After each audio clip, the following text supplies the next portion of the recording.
right out of high school in 1946. I enlisted in the Marine Corps because I had received my draft papers from the Army. My buddy and I, neither one of us wanted to be drafted in the Army, so we essentially walked down the street and walked into the U.S. Marine Corps office and enlisted in the Marine Corps.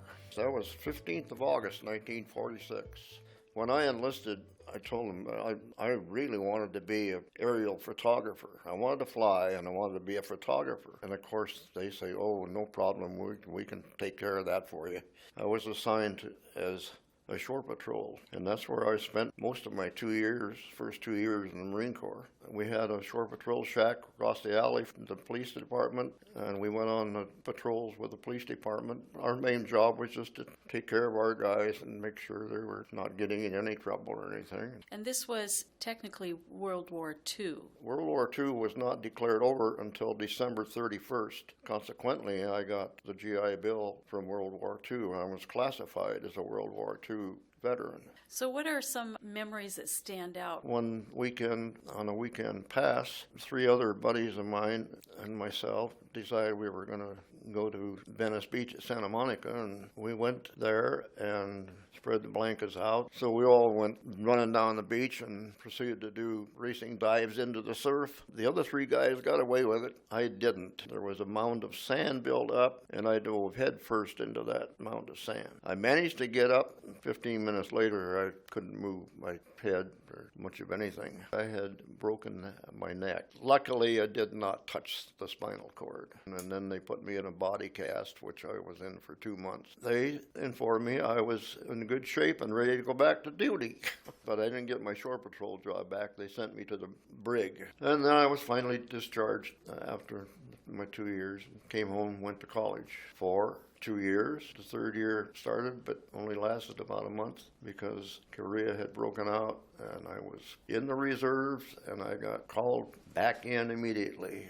It was a crash course in war. They were flying us out as fast as they could load planes up. When I got to Tokyo, they put us on a train, and they put us on a troop ship and took us across to Korea. By that time, it was Christmas time, I think. Did they let you know what you were up to when you got to Korea? We didn't know much about anything. It wasn't long before we got into action. I was the assistant gunner on a 30 caliber water-cooled machine gun. That first winter was horrible. It was 46 degrees below zero. You would be buddied up. My buddy was calling him Pappy Jim. You have a pup tent. In order to try to keep warm, we would take the shell of our helmet and fill it with dirt, and when we could, we'd steal gas from the trucks and pour gas into the dirt and light it inside our pup tent, close the pup tent up, and that would give us light. So I remember writing one letter by that light and trying to stay warm. Well, carbon monoxide. Right. How'd we ever get out of that alive? I don't know. I remember you telling me a story about when you all were under fire and you were on retreat, and you told me you don't retreat, you just relocate. Marines don't talk about retreating, right? That's not a word in the Marine Corps vocabulary. It's advancing in a different direction. I remember you talking about napalm. Oh, bad. Finally outlawed that. That's terrible stuff. Not even your enemy should have to die like that. That's the worst sight that I have ever seen in my life. Going over the hills on our patrols, seeing the results of that stuff. I couldn't even talk about it for a long time, but I think eventually being able to talk about those kind of things kept me from ending up with PTSD because it was sickening.